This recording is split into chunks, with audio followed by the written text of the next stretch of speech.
Hi, my name's Jake Brook, and I'm the CEO of the new diet plan company for students, Food for Thought. Here's a little about the business. And data analyst, I have devised a plan to provide the most helpful, effective, and most importantly satisfying food service available to students. University usually goes one of two ways for students regarding eating habits. Either binging their way through all-night study sessions or forgetting to eat completely. The average student puts on 2 stone in the first year of independent living due to healthy food being out of budget and effort to prepare, and fast food being so cheap and accessible. Here at Food for Thought, we aim to tackle this problem and supply students with affordable, healthy and enjoyable food straight to their doorstep. As well as weight gain, weight loss is also a big issue at university. Eating disorders linked to stress-induced depression cause eating disorders and people to not eat properly. We encourage people to eat well, which will eventually build somebody's body to be strong and hold a strong mind, leading to success. The third focus point we cater to at Food for Thought is the needs of those wanting to build muscle. From the meatheads on the rugby team to the people just wanting to tone up, we will supply a high protein, low carb plan to complement exercise regimes and assist gym bunnies to make them all important gains. Reese will now talk about what he has been doing with his market analyst. Hi, I'm Reese Isaac, the market analyst for Food for Thought. We started our market research by conducting a small survey and distributed it over social media networks, as this is the most popular mode of communication in modern society.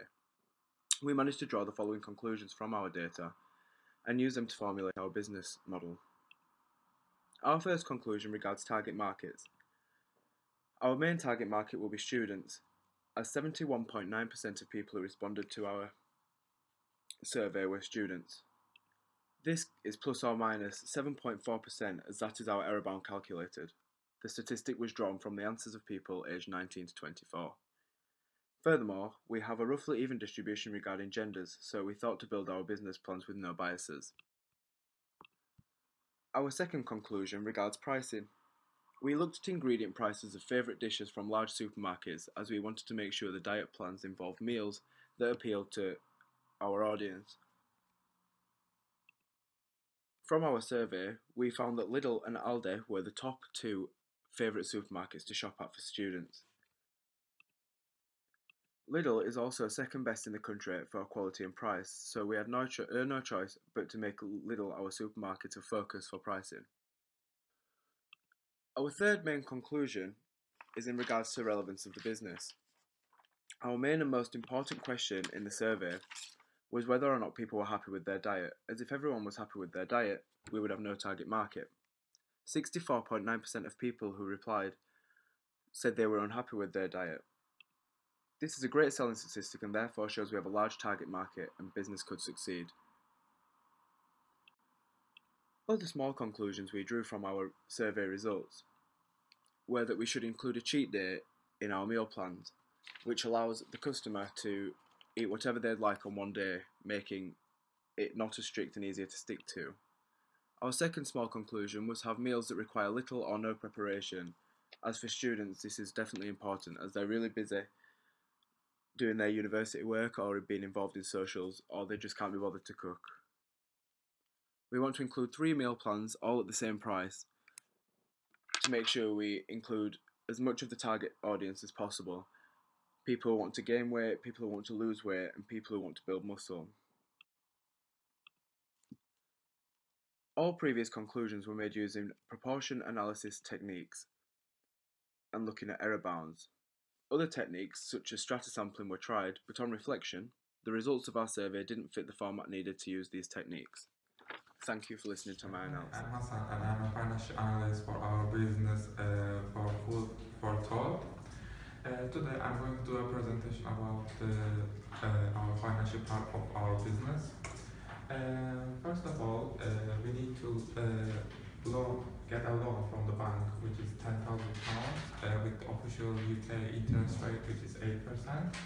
And then we agree with the bank to pay this in form of 10 installments, and we're going to start to pay this in the beginning of the March. because we don't do any profit until the beginning of the March. Our monthly installment will be £1,080, and from March to until the end of the December. We will use this money to as a startup cost, which is repetition salaries, advertisement, and equipment. In the first month, we expect to catch 30 customers, as we indicated in Excel file as well. And we decide on sell our products, the 3 packages for £120 for per month. In the monthly summary sheet on the Excel, we separated our cost into two, which is fixed cost and variable cost. Fixed costs are the costs which do not vary with the level of production, which is land, insurance, loan repayments, and maintenance for our business. And our variable costs are the costs which do vary directly with the level of production, which is cost of production, staff salaries, taxes, and delivery costs. In break-even graph, in this graph shows our sales journey, which is the blue line, and the total cost line, which is the red line. The point where they intersect is called break-even point, which indicate our second month, because as I said, we're not doing any profit until the second month. So in this point, our total cost is zero, and our total cost and total revenues are equal, so we don't do any profit. We have two case scenario, best and worst case scenario. In our best case scenario, everything is going better than we expect. We catch more customers than expected. We're doing high profit in each month. Again, we started the profit in the second month, and always making profit after the second month. In our worst case scenario, nothing going well. We couldn't get enough customer numbers for each month to do any profit. We're getting very little amount increase in customer number in each month, and at the end of each month we're getting minus profit value. Thanks for listening. Hi, I'm the data analyst here at Food for Thought, and I'm here to tell you about the work I've been doing, analysing data sets that we felt would help us in building the strongest business plan possible. The main techniques I used to analyse the data I collected were cluster analysis and principal component analysis. Firstly, as Food for Thought primarily aimed at people wanting to lose weight, I looked at the obesity prevalence rates for each region of England, with the most recent data being from 2010 to 2011.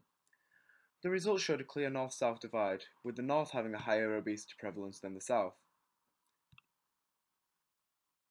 Now take a look at the cluster analysis. Here is a dendrogram of the percentage population of students in university cities against the minimum monthly food bill per person per month in these cities, to give us a better understanding of which student cities have similar disposable incomes per person as Nottingham. Nottingham is most similar to Preston in terms of number of students and average monthly food bill, suggesting after starting in Nottingham, we should start to expand to Preston. Cities such as Bath, Kingston, Oxford, Cambridge and London are clear outliers, so consideration should be taken before we expand to these areas once the business has taken off. From the dendrogram,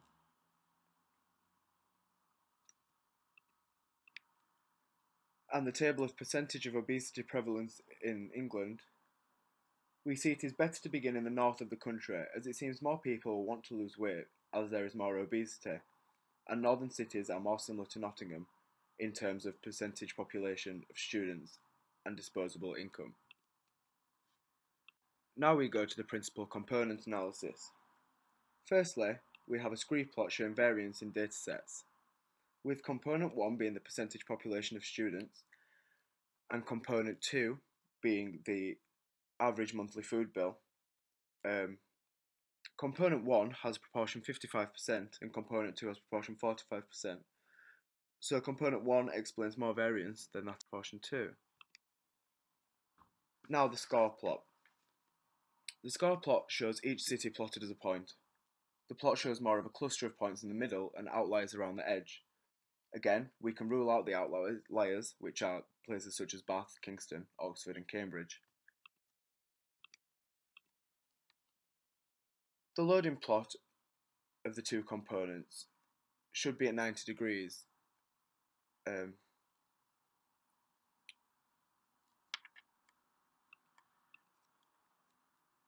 But it is clear from this graph that that is not true. Not much other data can be drawn from this graph. The outlier plot reverberates what we have already clarified, that the 2 points above the Mahalanobis distance of 2.56 can be ignored as outliers. These points were again the university cities Bath, Kingston and Oxford. From me and the team here at Food for Thought, thank you for listening.